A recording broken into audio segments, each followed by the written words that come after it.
My name is Fernando Reimers.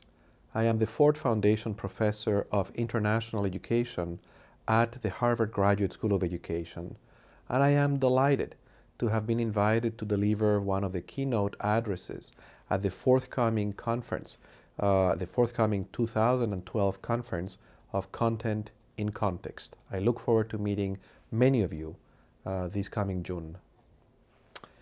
So, what is one global trend that content developers should be aware, and why? And I think the main trend is globalization itself.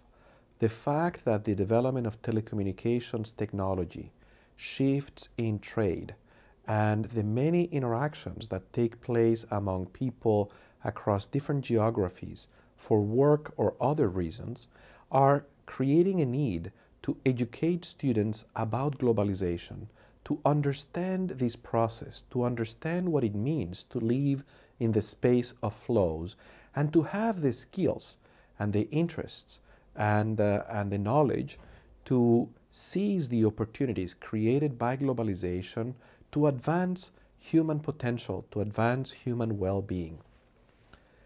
What are the attitudes of countries outside the United States with regards to quality control in instructional materials?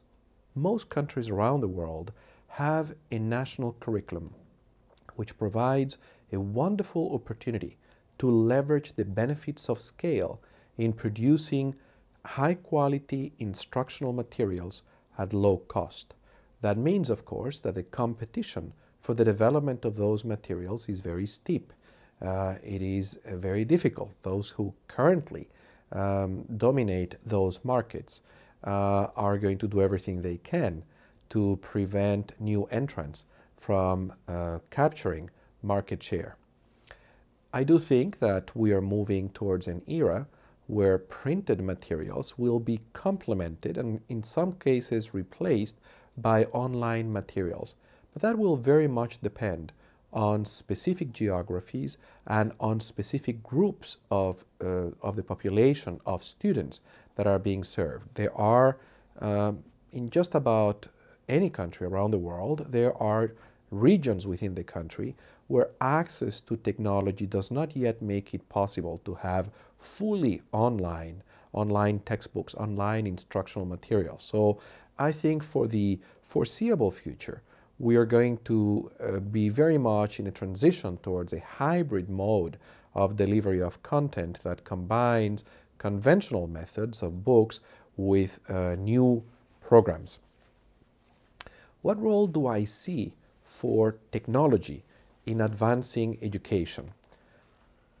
What do I see is a role for technology in advancing education? I think that there are several contributions that technology enables to improve educational opportunity. The first one is technology allows us the possibility of bridging space and time so that we can leverage scale. For too long, we have thought in this country, in the United States and elsewhere, that schools, single schools, have the capacity and the resources to deliver very high quality education to all students. And it seems to me that that proposition is flawed because that unit of analysis is too small. There are advantages to having the economies of scale that make it possible to invest the level of resources which are necessary to produce very high quality curriculum, very high quality instructional materials, very effective professional development. And technology allows us to have platforms that can benefit hundreds of thousands, millions of schools and of students to benefit, leveraging, therefore, scale. Second very important benefit of technology is the ability to personalize learning, allowing us to shift from a mode of delivery of content that is linear, where we have to make assumptions about the capacities and the interest and the willingness of groups of students to learn essentially the same content in the same sequence, to move towards a mode where it will be possible for learners to have a much more direct role, more agency in managing their own learning, learning what they want, when they need to learn it, in the way that they can best learn it.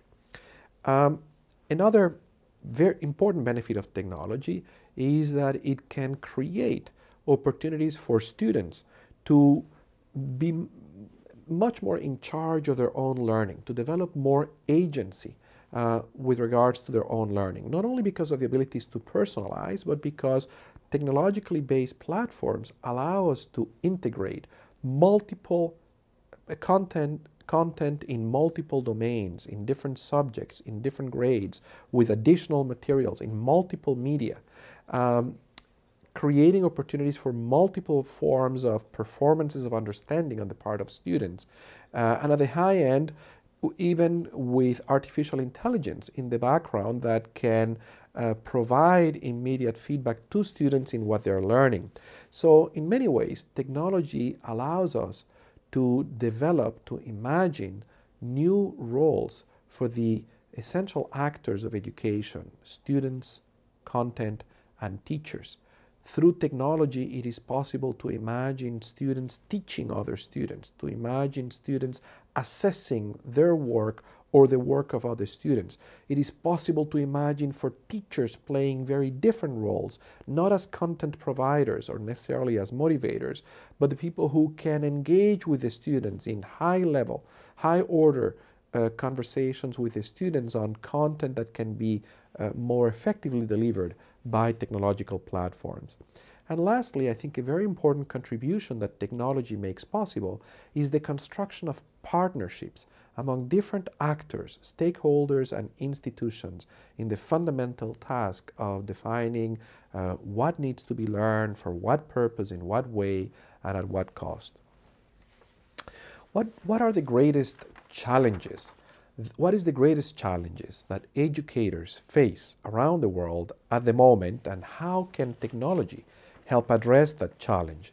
It seems to me that we have three very important challenges, which I will call, first of all, the challenge of purpose and relevance, defining what to teach as the context around schools evolves very rapidly. The second is the challenge of capacity, how to build the capacity, how to support the capacity of the institutions of education to provide really very powerful opportunities for learning. And the third is the challenge of equity, how to close the social divides in opportunity that exist in this society and in all societies around the world, and how to make sure that educational institutions are not mechanisms that reproduce those divides in opportunity, but that contribute to close them. Let me talk briefly about the first challenge, the challenge of relevance and purpose.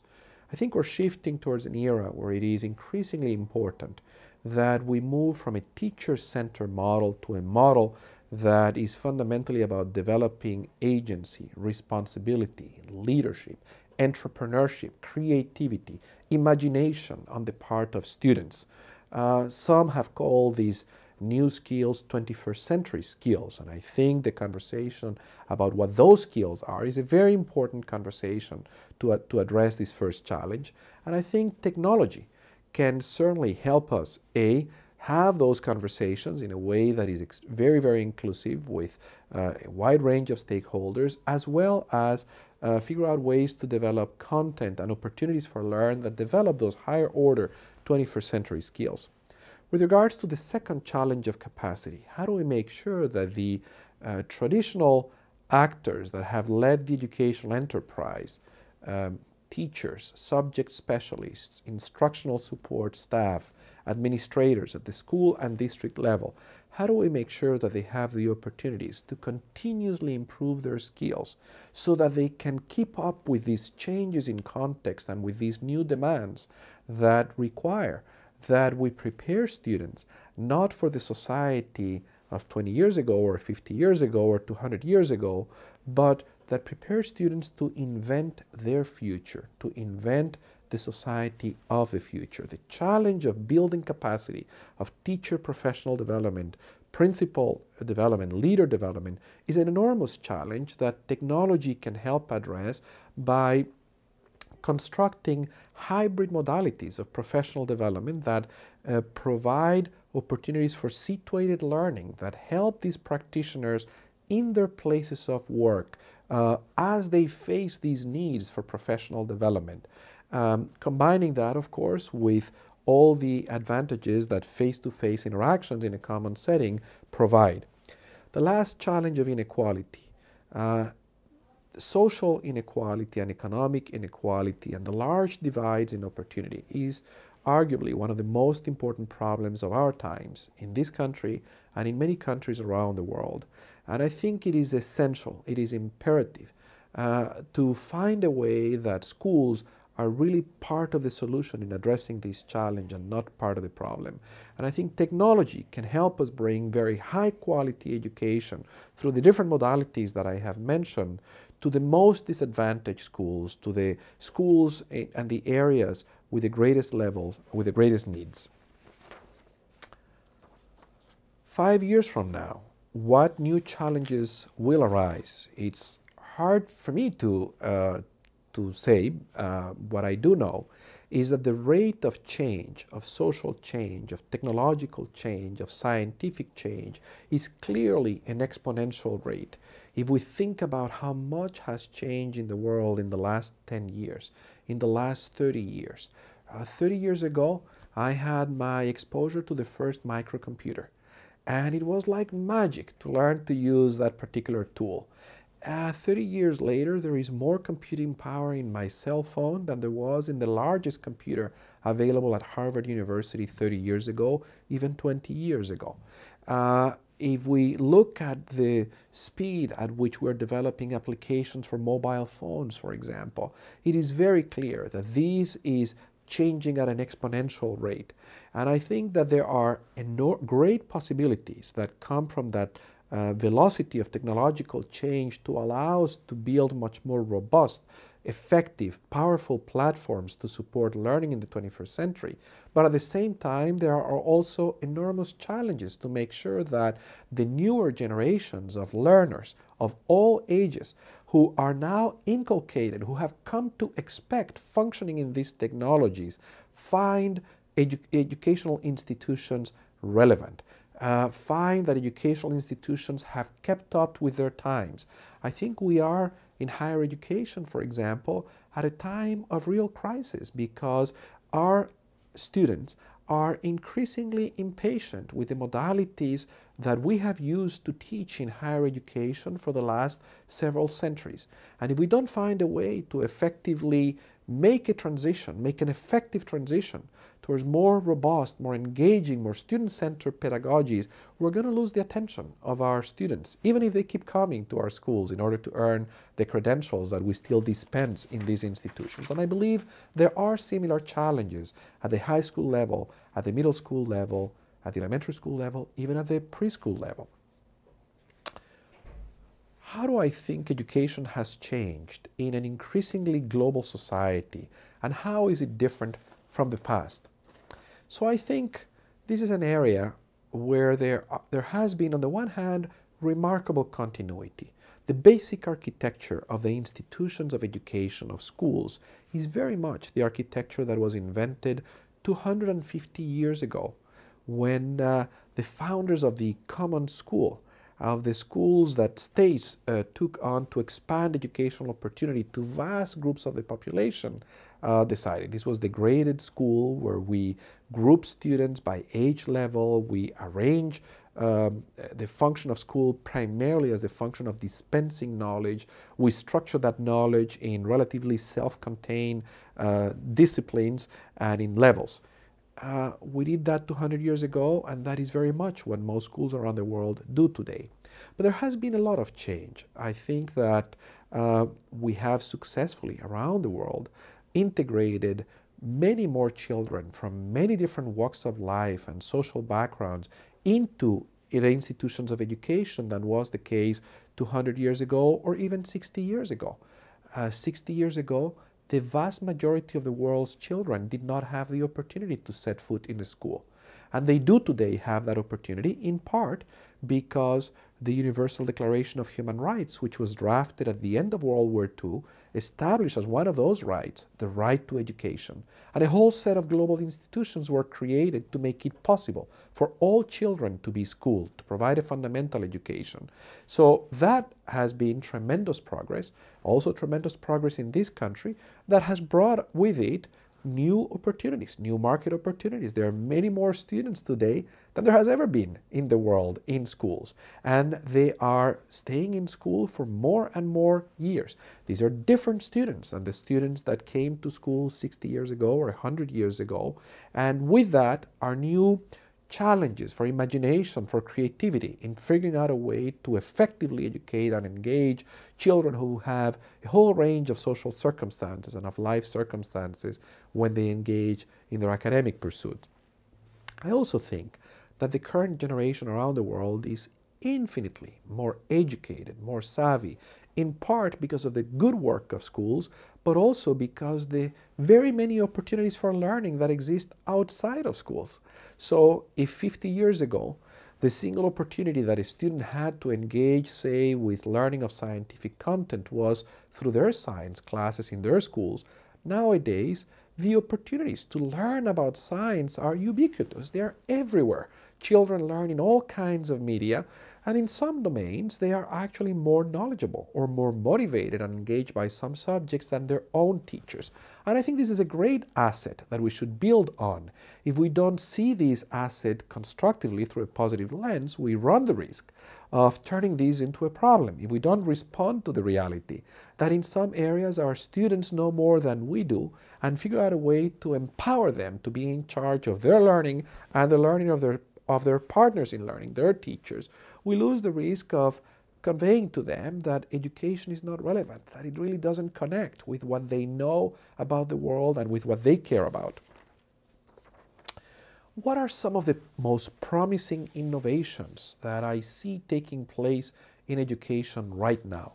There are many. There are many bright spots taking place all over the world that give us a lot of hope that in the next 50 years we're going to see even more progress, that educational progress will also move in an exponential rate. One of the very interesting developments is the proliferation of social innovators, of entrepreneurs working in the education space.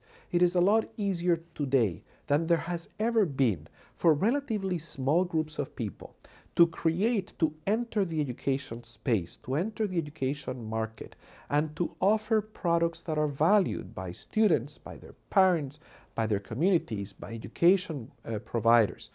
I see that as a very positive trend. I think we have a need to support the creation of a real ecosystem that allows for serious disruption in a positive sense of the educational sector going forward. And I think the construction of that ecosystem involves things like this conference that brings together a range of stakeholders, of people interested in the education market, to learn from one another, to learn about the innovations that we are constructing, to learn about the challenges to scaling some of those innovations, to learn about the sources of resistance to education for some sectors of some subsectors of the education space. I think that there are many innovations taking place, for example, in the ability to teach foreign languages, in the ability to develop online platforms that allow for multidisciplinary teaching and learning through the integration of subject matter, of curriculum in a range of subjects, in a range of grades. I think that some of the developments of open source, of materials that make available to students at no cost to them, opportunities to enrich what happens in school or to learn based on their own interest is a fantastic development, is a splendid development. There are just too many innovations to mention, but what I think is exciting is the fact that we are living at a time where we don't have to work very hard to look around at everything that is changing in terms of building a society where learning is everywhere, where the opportunity to learn is everywhere. And I think that creates a very positive, very exciting challenge for educators, which is how to continue to add value in that kind of a world.